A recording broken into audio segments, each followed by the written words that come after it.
this is our new home ground now, so I'm thinking we're going to be here for the rest of the year, as I've said a couple of times before. So hopefully we can make it our home ground and make it a little bit of a fortress for us, and hopefully we'll get some support from the people from the Sunny Coast. So from our mentality is this is our home ground now, so off we go. Conditions a lot different compared to Melbourne. Does it change the way you guys play? Not a whole heap. Again, some of the conditions, I think it's been a bit blowy this week, and I think it's going to be a bit windy tomorrow night as well. So we haven't had a whole heap of that in Melbourne, so that sort of changes things a little bit, I suppose. But we had a training session here on Tuesday, I think. We had a later session and trained under the lights, and the lights were really good. The surface didn't change too much, with dark coming on. So so obviously it'll be a little less slippery, I think. But until we actually get to tomorrow night, we'll see how it goes from there. The Titans, do you think they're one of the most teams in competition? Yeah, I think well, they have. They've certainly done a lot better than they've done the last couple of years. And the way they won last week, they had very poor ball control in the first half, and to still hang in the game and then win it is a pretty good trick. So obviously, they're moving the ball around a lot as well. So they're not playing any safety first footy as far as not moving the ball around or not trying to move the ball around. They move the ball around all over the field. So I think they're a dangerous side, to be quite honest. With their willingness to do that and their skill to be able to do that. So and as we've seen last week, even when they get under the pump a bit, they hang in there. So there's real good signs for the Titans. There's been 317 new cases of the virus confirmed in Victoria today, which is one of the highest figures since the pandemic began. Do you see yourself here indefinitely for the end of the season? Yeah, actually, I got a text from a mate the other day and said, you might have enjoyed Christmas on the Sunny Coast. And I said, is that 2020 or 2021? So just with some of them figures, and I probably shouldn't be laughing, but some of those figures that are coming up now and how long that's going to last for, as I said, we're going to be here for the rest of the year, and so I don't know what the future holds as far as the COVID-19 goes. So just hopefully things start to improve soon. Your fullback, Ryan Pappenhausen, he's been a bit of a game changer the last few weeks. He's named in the emerging blue side in December. Do you see if he continues his form, do you see him potentially cracking that side in November? I'm not quite sure he'll crack the side as a fullback. The one they got there's a fair player, and I think rightly probably rated by his peers as the best player in the game, and I wouldn't argue that at all either. So he's got a tough job to remove James out of that spot. But when he first started his career with us, he was coming off the bench and playing a little bit in our ruck. Now he's probably the smallest ruck player in the whole competition, but he's a tough kid.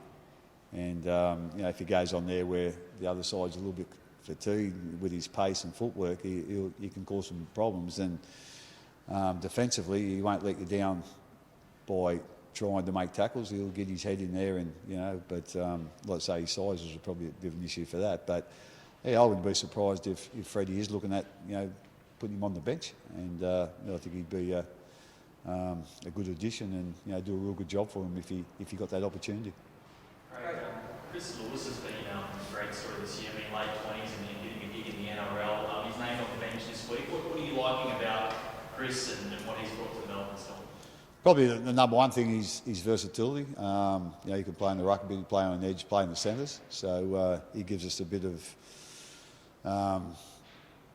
flexibility, depending on injuries in the game. He's been really good with his training. He's been very enthusiastic. There's a couple of things that he probably wasn't used to, especially defensively, that we see as important. So to his credit, he's worked really hard on those areas. He's still got a little bit of work to do in a couple of areas, but like I say, we just like his effort, like his attitude, and as I said, he can play a few positions, so that's always handy, for a player on the bench.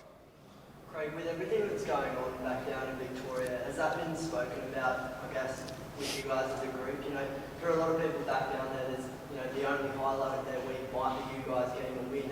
Has that been discussed leading into this game? Oh, not really. Like last week, we've got the V on our jumper, and that's our home, Victoria. So that was just I suppose, a little bit of a sign from us that we're up here, and it's not ideal for us to be up here either. But if you're going to be somewhere in your situation, this is probably as good a spot as you can get. So we just wanted to make the point that we're thinking of everyone in Victoria. It's I can remember it wasn't that long ago when the first wave sort of come in, and not being able to leave your house and you're being very restricted with what you could do and what you couldn't do.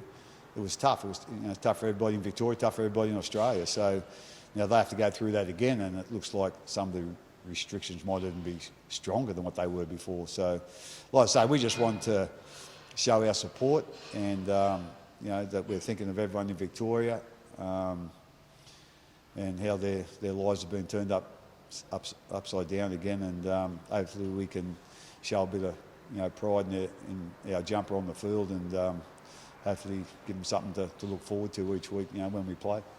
St Kilda boys are up in Noosa at the moment. I know you guys train a lot with the AFL clubs. Any chance of getting involved with them? We'd probably like to break things up a bit, but I don't think bubbles can mix, so we ain't going anywhere. We're staying in our bubble. There's a big Falcons boys in the group, obviously. Have they been talking about actually how good it is to play here at the stadium? Yeah, obviously, there's a couple of guys obviously that were with the Falcons, and we've got a lot of guys in our squad that have played with the Falcons. They get sent up each week. So they're all really excited about tomorrow night, and there's some of them, obviously not all of them are playing tomorrow night, but our next against Newcastle and the Bulldogs, we know we're playing here, so hopefully the other games after that as well. But they're all excited. I know they're all looking hopefully towards them playing at some stage here, for the Storm, and we'd like to be able to accommodate that. But having said that, we've still got to win games of footy and put out there who we think's the best to get that job done. But they're all really excited about when it first came out that we were playing our home games here. They were all really excited, and I must say all the other guys, they're sharing that excitement at the moment, and we're not just sort of as we were earlier, just going to different grounds because we weren't allowed to play in Melbourne. Now our home games we can play here, and so like I said, we want to make this our home ground. Be fair thinking about that, and hopefully everyone's excited about it. Craig, obviously with the greatest respect for the Titans, you've come off 2 losing games last year, the 2 grand finals from last year. Is there a worry as a coach that when they play against a side that a lot of people are expecting to beat coming off those big games, you get a little bit nervous? I get a little bit nervous in every game. Anyone in the NRL can beat any other team on their day. And obviously we've beat the last couple of weeks. We've beaten the 2 grand finals from last year. But having said that, both those games could have gone either way at any stage. So our biggest, not fear, but is that we need to put that effort in again. We put a whole heap of effort in against the Roosters, we put a whole heap of effort in against the Raiders, and we did get the result that we were after. So if we don't do that again tomorrow night, we'll get our pants pulled down. And we know if we don't defend well against these guys, that they'll shift the ball, and they'll shift the ball well, and they'll put us under a whole heap of pressure. So for us, it's obviously we're aware each week of who we're playing, but at the same time, I'd like to think that it doesn't matter who we're playing, we've got the same attitude. It's not we're playing the top of the table team this week, or we're playing who's run 12th or whatever. We just focus on what we need to do against that opposition and expect that opposition to play as good as they can, which most weeks that's what happens. So again, we need to put those effort areas in again tomorrow night, and hopefully we can we can get the result we're after. But at the end of the day, we're not going to get it unless we work really hard. Okay, thanks, guys.